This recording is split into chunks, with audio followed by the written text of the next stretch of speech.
Halo semuanya, Assalamualaikum. Perkenalkan, nama saya Fadia Zahra. Saya dari Fakultas Ekonomi Akuntansi.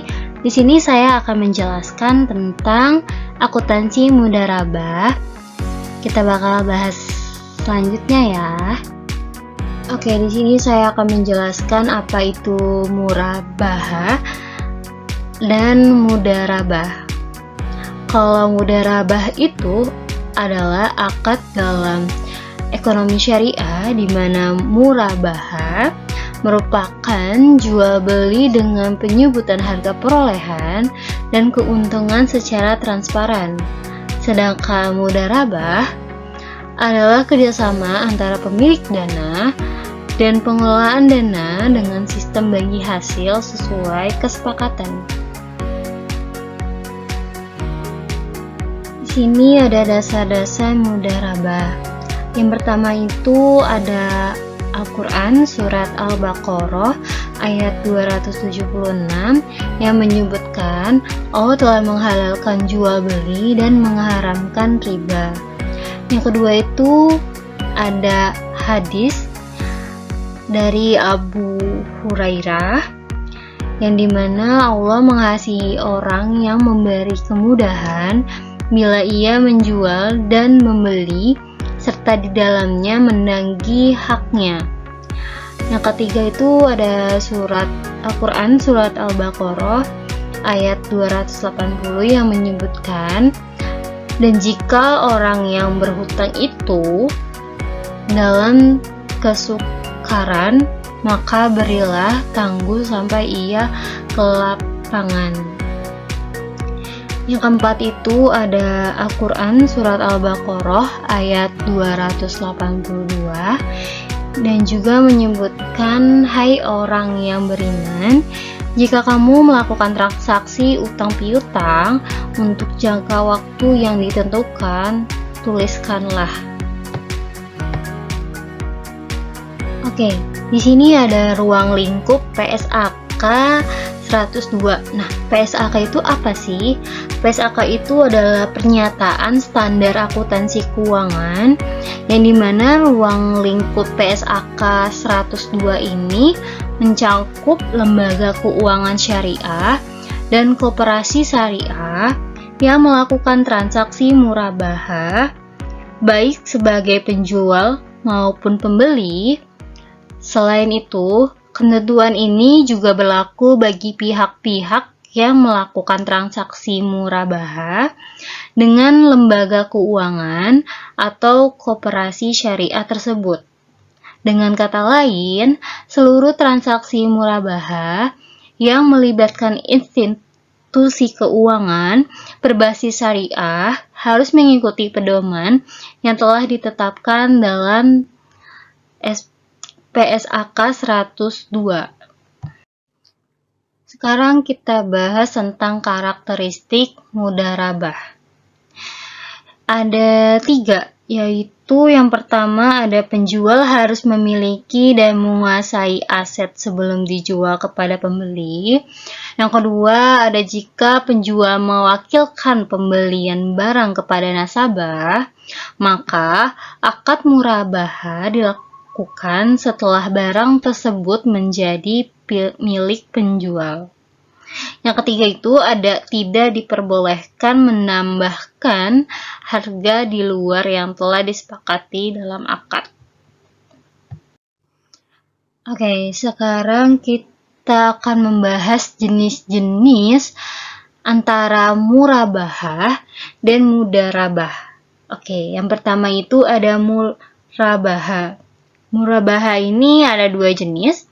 Yang pertama itu adalah murabahah dengan pesanan, yang dimana penjual membeli barang setelah ada pesanan dari pembeli, bisa bersifat mengikat atau tidak mengikat. Nah, yang kedua itu ada murabahah tanpa pesanan, yang dimana bersifat tidak mengikat dan pembeli boleh membatalkan akad pembelian. Sementara jenis-jenis mudharabah yaitu ada 2 juga. Ada mudharabah mutlaqah yang dimana mudharabah yang tidak memiliki batasan tertentu dalam pengelolaan dana. Sedangkan mudharabah muqayyadah itu adalah mudharabah yang memiliki batasan tertentu dalam pengelolaan dana. Oke, di sini ada 3 penjelasan lagi. Yang pertama itu ada pengakuan dana mudharabah, yang dimana dana yang diterima dari sahibul mal dicatat sebagai kewajiban karena dana tersebut bukan milik lembaga, melainkan harus dikembalikan berserta bagi hasilnya. Yang kedua itu ada pengakuan pendapatan dan biaya, di mana pendapatan dan biaya yang ditimbul dari kegiatan usaha yang dikelola oleh muqdarib dilakukan dan dicatat secara terpisah sebagai pendapatan mudharabah dan biaya mudharabah. Yang ketiga itu ada pembagian laba, di mana laba bersih hasil usaha akan dibagi antara sahibul mal dan muqdarib berdasarkan nisbah atau rasio bagi hasil yang telah disepakati di awal akad. Oke, untuk penyajian laporannya ini, semua transaksi dan hasil mudharabah disajikan dalam laporan keuangan secara transparan agar sesuai dengan prinsip keadilan dan keterbukaan dalam syariah. Oke, di sini kan ada jenis akuntansi mudharabah itu ada 2. Untuk penjual, ada yang di sisi dari untuk pembeli. Nah, kita akan bahas untuk posisi penjual, yaitu ada beberapa. Yang pertama itu ada aset murabahah diakui sebesar harga perolehan. Yang kedua itu saat penyerahan barang dicatat sebagai piutang sebesar harga jual. Yang ketiga ada margin murabahah, sama dengan harga jual dikurang harga perolehan. Selanjutnya ada denda dicatat sebagai dana kebijakan bukan pendapatan. Selanjutnya ada uang muka diperhitungkan sebagai pelunasan atau dikembalikan jika akadnya batal. Selanjutnya ada potongan pembayaran tidak boleh dijanjikan di awal dan tidak ada pengurangan keuntungan.